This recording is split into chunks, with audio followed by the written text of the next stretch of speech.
I think like a lot of the guys that we look at when we're talking about the mainstream are the J. Coles, the Kendricks, the Drakes. And although we're getting to see artistic evolution from a lot of them, I don't know if anything they're putting out right now will necessarily, let's say, shift the culture musically. And I think that's what we're kind of lacking in the mainstream more than anything else, is someone to be that innovator and bring in new sounds that will inspire, let's say, the next wave of artists. And even when thinking about that next wave of artists, do you feel like they're reaching the expectations that we've placed on them? Because we have a lot of talented rappers on the rise, and I feel like a lot of those people that are in the pole position, that are kind of leading the pack, have not really lived up to the hype in terms of their sophomore efforts. Take Jack Harlow's Come Home, the Kids Miss You.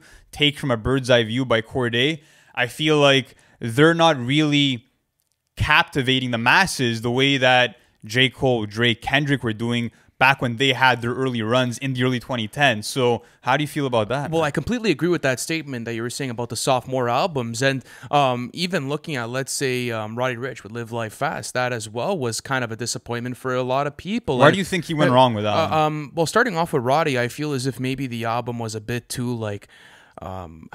it felt forced. You know, it didn't feel as if Roddy was comfortable creating, you know, that type of music. And like a lot of it had seemed stagnant, and a lot of it, you know, had seemed like there wasn't necessarily too much of an artistic evolution. Half-baked concept of the album. Not only that, no memorable tracks whatsoever. I don't hear anyone really revisiting that album too much. And it's not only Roddy, you know, like I don't want to single him out. Like even Jack Harlow, like people are really not fucking with that record. And Jack Harlow was seen, you know, just 6 months ago as a guy that would be able to take over mainstream hip hop. Same thing for something like Corday. Like there was a time where people were calling Corday last year, you know, the next coming savior and the guy that was going to take over the reins from J. Cole and Kendrick. And From a Bird's Eye View necessarily didn't do that and didn't put him in that conversation. Yeah, it kind of felt like a regression lyrically also for Corday. I mean, if you go back to songs like Lost and Found off of the Lost Boy, lyrically, he's not really matching up to that on any level, I feel like, on this new record. So what do you think is kind of the cause for, let's say, these newer artists to not really captivate people and put out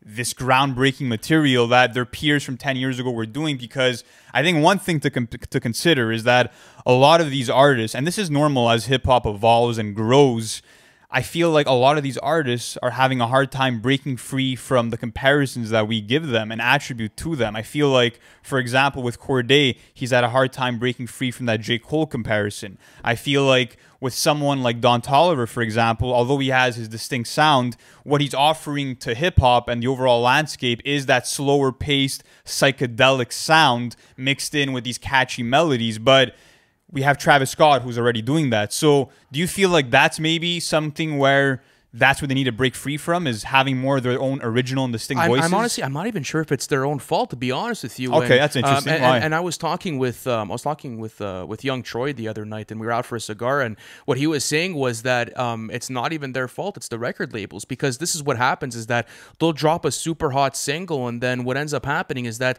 they got to create a whole fucking sound in like 2 months, you know. So then it becomes how do you live up to that, and how do you create that? And I think I was going to say, I think Jack Harlow did that with First Class, where he saw the success that it was having, and he's like, fuck it, let me go all the way with this demographic and put out songs on the album that are going to really have that radio play and, you know, have that pop-friendly aspect. But I also feel as if an artist now will drop a fantastic song that ends up doing great commercial-wise. And I'm not talking fantastic quality, just talking about, you know, the marketability behind it and the business aspect. And then they'll base their whole fucking sound around that one song. And then what happens is, like, you have a Come Home, the Kids Miss You situation where now the writing within the whole album becomes extremely underbaked and, like, nothing's really hitting for you. There's a bunch of punchlines like, you know, let's say First Class and those verses that are reoccurring within the album. Now he's always trying to target the same demographic. He doesn't necessarily have the realms to be able to go explore. And then it becomes the question, is that his fault, or is it the record's fault? Or like, whose fault is it? Is it even a fault at that point? Because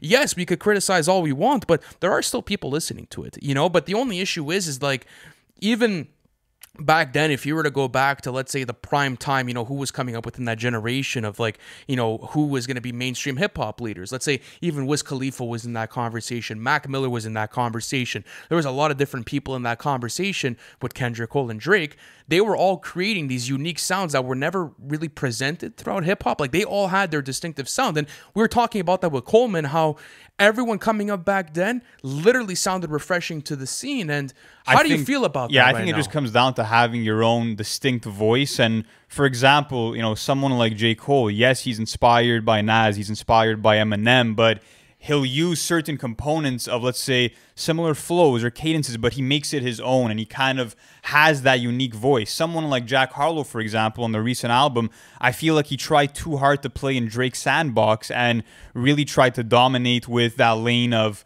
you know, the relationships and, you know, sonically too. You just felt like, okay, this is a beat that I feel like Drake would rap over, or I feel like, you know, Jack Harlow is trying to emulate a hook that sounds too similar to the way that Drake would deliver it.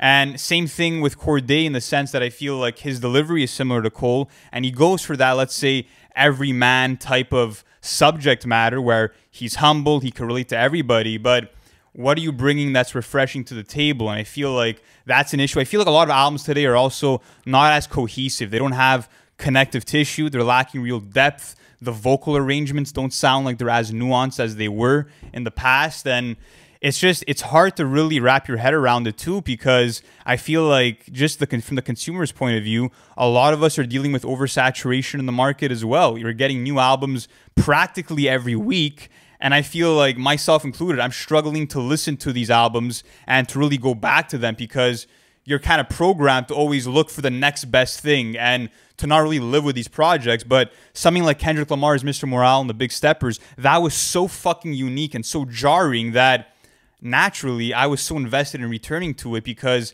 it sounds unlike anything else. It felt like a play. It felt like you were experiencing this music through a totally different medium. So I feel like that outside of the box thinking and experimentation is needed from the mainstream. And yes, we are getting experimental artists such as JPEG Mafia, Danny Brown, Brockhampton that are still releasing thought-provoking music that stays away from the norms. But in terms of the people that really have all the years on them, I don't know if they're really taking the same risks, right? And I don't think they're taking the same risks. Because even someone like, let's say, Polo G is an interesting name to throw into this conversation, because last year there was a lot of hype around Hall of Fame. Who's genuinely bumping it like that anymore, or has that conversation around it? And we've spoken about many different times about how, you know, Polo G is a super talented artist, and like his rapping ability is actually really nice, like the way he, you know, provides these vivid pictures and the way that he goes into it. But you know, what happened with Hall of Fame is that, again, he suffered from the same thing that a lot of new artists suffer from, is that they'll release a song and they'll create a whole album that just sounds like that one song, and they'll format it differently. They'll add different lines, or they'll have a different producer work on it,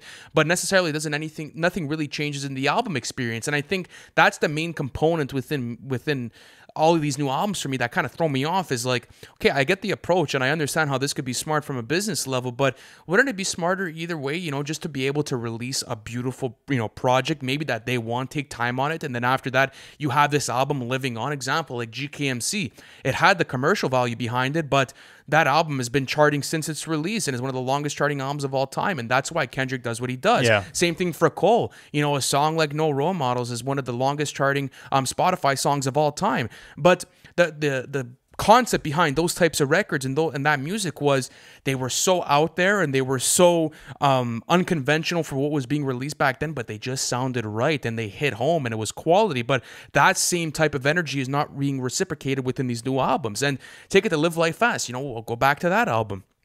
You go through that whole experience, and Roddy's a fantastic vocalist. You know, he's also a great rapper. He has a range, man, and he hits them. For the West Coast, I really do think he's still that front runner, and I still have a lot of belief in him. I think he's a lot of potential there. Absolutely. You can't fucking write a guy off on one bad project. Same thing for Jack Harlow, same thing for Cordae, same thing for all the guys that we have in this conversation. They will bounce back. Hopefully they will, but now at this point, it's like, how do you escape that mold? How do you escape that pressure? And that's the question I'm asking. I think the approach has to be different, but something else that I want to ask you is that, going back to what I was saying about oversaturation, I was talking with one of our buddies from the Discord, Yasuki, and he brought up the point that you know, that because of how much music is coming out, it's really hard to appreciate these records. So do you feel like that we need to kind of switch our mentalities a little bit and take the time to really go deeper with these projects and make them stick more in our rotation? Because, I mean, I think that we do that and a lot of people do, but it's easy to kind of just base something off of first listen and not really give this material a time to age gracefully.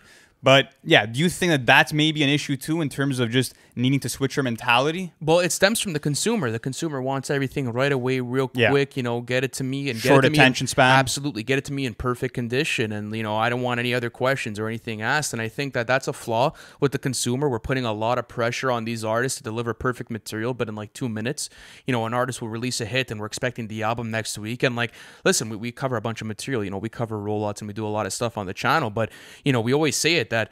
Yes, we're hyped for these albums, but we want them to become good. And like the whole thing with the Kendrick album, right? Let's say we take a mainstream hip hop album that dropped this year, fantastic quality.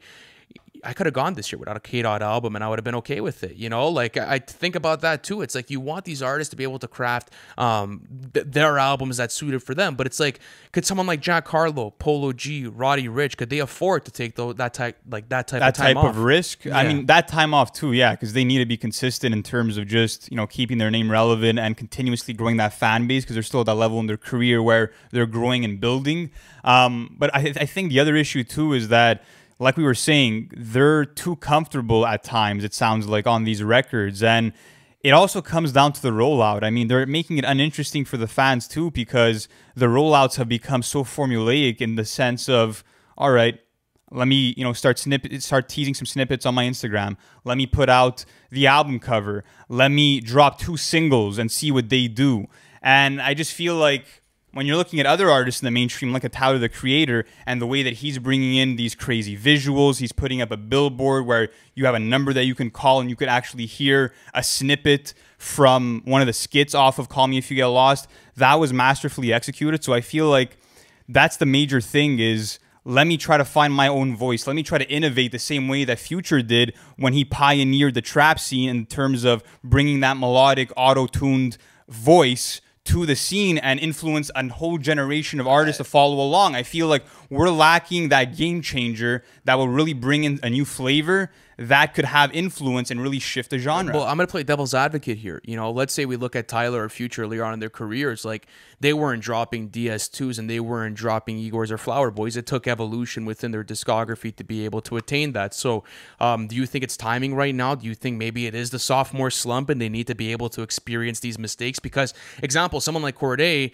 you know, the guy's fucking quality with the Lost Boy. Like, that goes without being said. But from a bird's eye view, there's blatant mistakes within that project that kind of off-railed it for you. So, could we at least, you know, say that like they need more time within their discographies to be able to build up those types of projects like a DS2 and like those types of game changers that are able to do it? Because these guys are so young. I mean, you look at Roddy Ricch, he's I think 22 or 23 years old. Jack Harlow also in his 20s.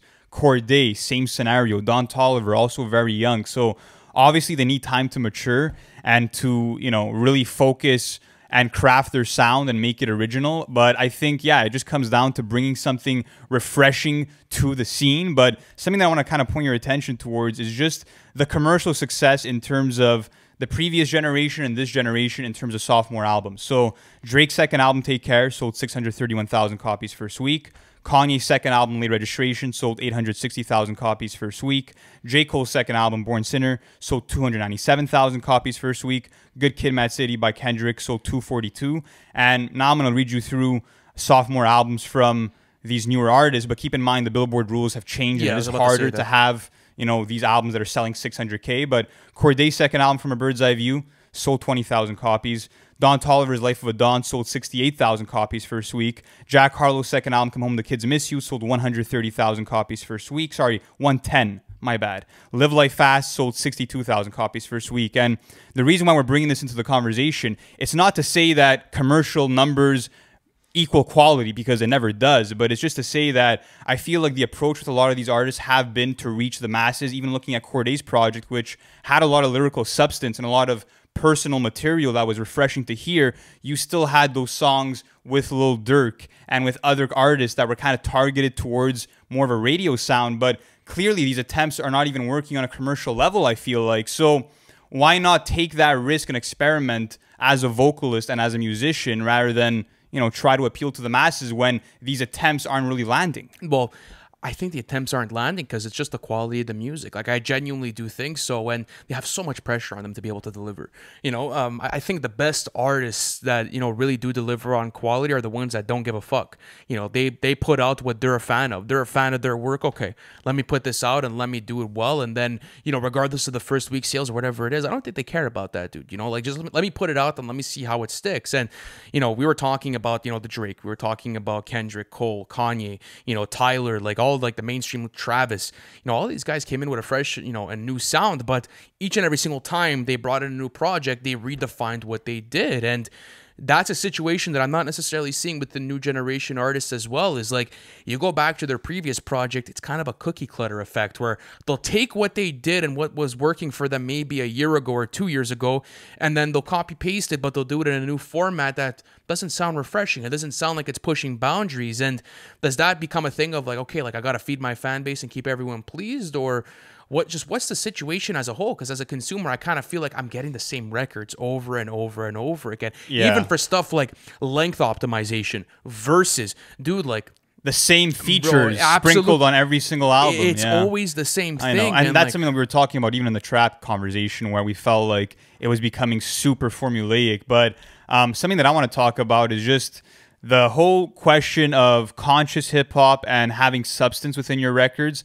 While I feel like a lot of people are going to come at us and say like, oh, if some shit isn't lyrical, then that's why you guys won't fuck with it. But I don't need a life-altering experience message-wise. I just need an album to have a logical flow. I need there to be cohesion from track to track. That connective tissue is missing from a lot of these recent rap albums. And again, taking it back to an album like Without Warning, for example, lyrically, there's nothing that's going to maybe inspire or really revolutionize the genre in terms of the subject matter, but there was a theme throughout. There was that spookiness through the instrumentals. Young Thug's So Much Fun was another great record to bring into this conversation. Lyrics-wise, you want to go through Genius, so let me tell you, you're not finding much, but the album as a whole felt cohesive. It felt like Young Thug was pushing the boundaries in 2019 for what trap should be, and made a record that was so much fun. Because he brought in these vocal dynamics, and he brought in these original cadences that are even Roddy Ricch. Okay, going back to Roddy Ricch, please excuse me for being antisocial. Who was doing trap records like that? It's not. You're not getting a track list full of how much a dollar costs. No, you're getting a cohesive album that sounds great and that you really like. Example: do you go to the movie theaters and watch a movie, and then the end scene is playing at the first 5 minutes of the movie, and then it's cutting everywhere, and then you could only really grab scenes? No, because you don't want something that's not uncohesive. Like even someone like Drake, for example. All right, like Scorpion is not the most cohesive album in the world. No, it's really not. Let's keep it real. Even Certified Lover Boy, not cohesive. They're not in the slightest. But bro, you're still getting quality that's within them. You're still getting tracks that you want to take out and that you want to put into your playlist. Even if that's the vibe of the album, you could still gravitate towards that project because at least there's stuff that you could take out of, and it's like, okay, that's a good record. But when we're talking about quality within the mainstream, I don't think those two recent projects are really the standard. They should not be the standard. No, I don't think they should be the standard, but I do think there is still quality within them that should be inspiring people to make records like that. I do think that when you look at the way Drake has maybe pioneered those two albums, it was different in approach, maybe not CLB as much, but Scorpion was a risk with a double album, and you still got tracks, like a good amount that you want to add to your playlist. So the whole thing of us not liking, anything that's not lyrical is kind of bullshit, because I've always been a fan of melodic and R&B rapping. I've always been a fan of those types of genres blending in together. And even someone like Jack Harlow, we spoke so positive about him, before the album had dropped because of, these smash singles that he was landing. Example, like What's Poppin', something like, Tyler Hero, Nail Tech. Like, these were slappers. These were really good songs to play in your whip, enjoyable, lighthearted content matter, braggadocious. Charismatic. Exactly.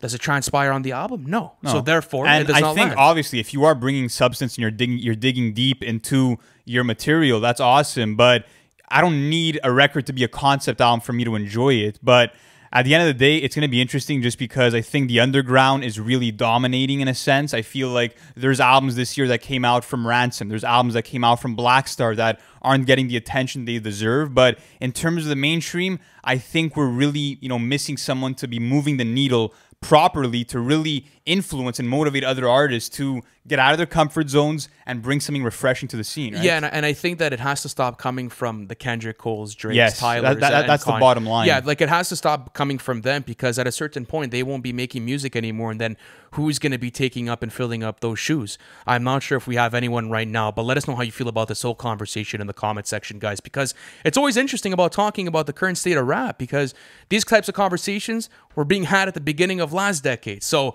now we're into a new one, and we have to see what's going to end up dropping. But guys, we're dropping all kinds of videos every single day, so please subscribe if you have not already. And as I previously mentioned, let me know how you feel about this conversation in the comment section. Thank you for watching this, and we'll catch you on the next one.